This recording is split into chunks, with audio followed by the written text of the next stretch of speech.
ఎట్టి పరిస్థితిలో నీ ప్లాన్ ఫెయిల్ కాదన్నా. అది మనం చేసే ఎగ్జిక్యూషన్ మీద ఆధారపడి ఉంటుంది.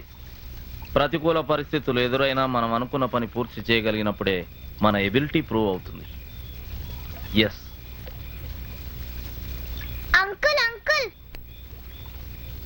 అంకుల్ నేను నీకు అంకుల్ని కాదు, అన్నని. అన్నయ్యలు ఎక్కడైనా ఇంత పెద్దగా ఉంటారా? ఇంతే ఉంటారు. నువ్వు మా డాడీ కన్నా పెద్దగా ఉన్నావు. నువ్వు నాకన్నావేంటి? నిజంరా, నేను నీకు అన్ననే. నీ బర్త్డే ఎప్పుడు చెప్పు? జూన్ 6. నాది May 1st. అంటే నేను నీకన్నా జస్ట్ 1 month 5 days పెద్ద, అంతే. మే 1st అంటే మే డే. That is holiday. సెలవు రోజు ఎలా పుడతావమ్మా? మనుషులు పుట్టడానికి చావడానికి సెలవులు ఉండవు తల్లి. ఈ అంకుల్ కూడా అన్నేనా? ఎస్, చిన్నన్నా. చిన్నన్నా? అంకుల్ డిస్టర్బ్ చేయదని చెప్పానా? పర్వాలేదులేమ్మా. ఎల్లిపాయ కారం. వెళ్ళిపోయి కారవా? చిన్నప్పుడు నాకు జ్వరం వస్తే మా అమ్మ అదే చేసేది. దానికోసమైనా నాకు జ్వరం రావాలనుకునేవాడిని. తిని చాలా రోజులైంది. ఎందుకో ఈరోజు తినాలనిపిస్తుందమ్మా. చేస్తానన్నా, మీరు కాళ్ళు చేతులు కడుక్కునేలోపు రెడీ అవుతుంది.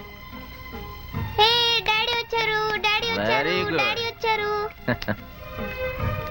మనం ఆత్మరక్షణలో ఉండబట్టే శత్రువు మనల్ని దెబ్బ మీద దెబ్బ కొట్టగలుగుతున్నాడు. అవన్నా పరిణామాలు ఎలా ఉన్నా వాడిని తీసేయడమే కరెక్ట్. అన్నా, శత్రువుని డిఫెన్స్ లో పడగొడితే తప్ప మనం ఏమీ చేయలేం. అన్నా తిందామా? చలో తొందరగా వేయమ్మా.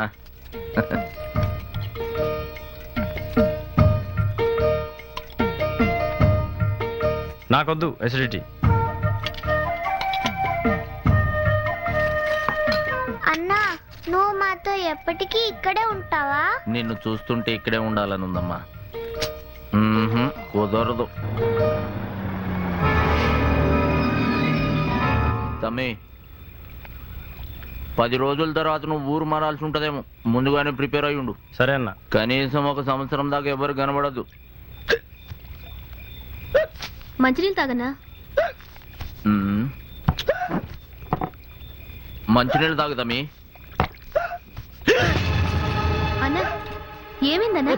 పాపం లోపల తీసుకెళ్ళు, పాపం లోపల తీసుకెళ్ళు. రామకృష్ణ,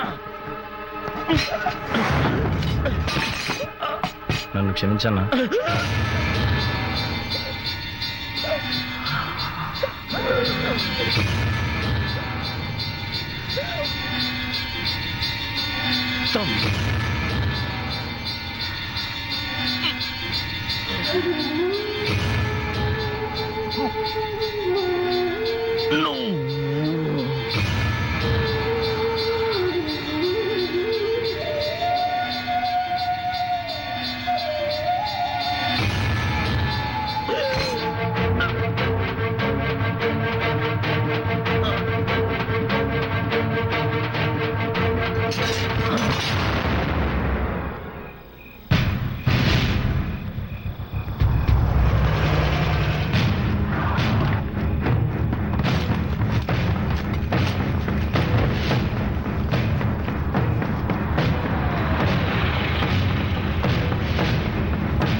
మంచినీళ్ళు తాగుతారా?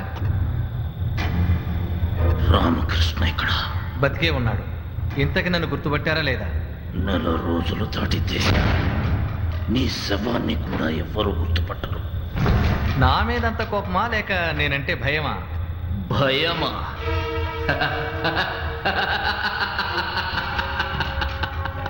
చేతిలో ఆయుధాన్ని పట్టుకుని చుట్టూరా సాయుధ బలగాల్ని పెట్టుకొని కూడా నన్ను కట్టేసి మాట్లాడుతున్న నువ్వు భయం గురించి నాకు చెబుతున్నావు.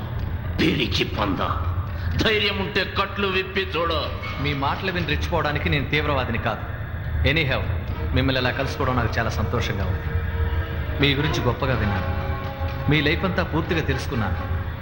నెల రోజుల క్రితం చేరిన మిలిటెంట్లు కూడా 3-4 లక్షలు సంపాదించుకున్న ఈ రోజుల్లో సంస్థలో అగ్రనేతగా ఉండి కూడా మీరు డబ్బు కూడబెట్టుకోలేదంటే really I appreciate your commitment. నీ ప్రశంసలకి లొంగనికి నేను పోలీసునుగాను. ప్రశంసించడం కాదు, నిజం చెప్తున్నాను. విప్లవం కూడా వ్యాపారం అయిపోయిన ఈ రోజుల్లో సైతం మీరు ఇంకా ఇంత స్వచ్ఛంగా మచ్చలేని జీవితం గడపడం నిజంగా విచిత్రం. నేనంత మంచోన్ని అనుకున్నప్పుడు ఎందుకు బంధించిర్రు? మీ మీద గౌరవంతో. మీరు నడుస్తున్న దారి మంచిది కాకపోయినా మీరు మంచివారని నాకు తెలుసు. ఎస్, మీరు గంజాయి వనంలో తులసి మొక్క లాంటి వారు. అందుకే అవకాశం ఉన్నా మిమ్మల్ని చంపకుండా పట్టి తెచ్చాను. తులసి మొక్క ఉండవలసింది అడవిలో కాదు, ఊర్లో. ఈ విషయం మీకు నచ్చజెప్పడానికే ప్రాణాలకు తెగించి మిమ్మల్ని పట్టుకొచ్చాను. నీ దగ్గర ఇన్ని విద్యలున్నాయి. సి మిస్టర్ అశోక్, నాలాంటి తులసి మొక్క అడవిలో ఉన్న ఎవ్వనికి నష్టం లేదు, కానీ నీలాంటి గంజాయి మొక్కలు ఊర్లలో ఉండడం అంత మంచిది కాదు. నీ మాటల గారడితో నన్ను మార్చలేవు. అనవసరంగా టైం వేస్ట్ చేయకుండా నన్ను ఇంకా ప్రాణాలతో ఎందుకు ఉంచినావు? నా నుంచి ఏం ఆశిస్తున్నావు అది చెప్పు. ప్రాక్టికల్గా ఆలోచించండి. 3 దశాబ్దాల మీ ఉద్యమం ఎన్ని మలుపులు తిరిగిందో గమనించండి. 30 సంవత్సరాల క్రితం అంటే భూస్వామ్య వ్యవస్థ ఉండేది. ప్రజల మీద దౌర్జన్యాలు, అత్యాచారాలు జరిగేవి.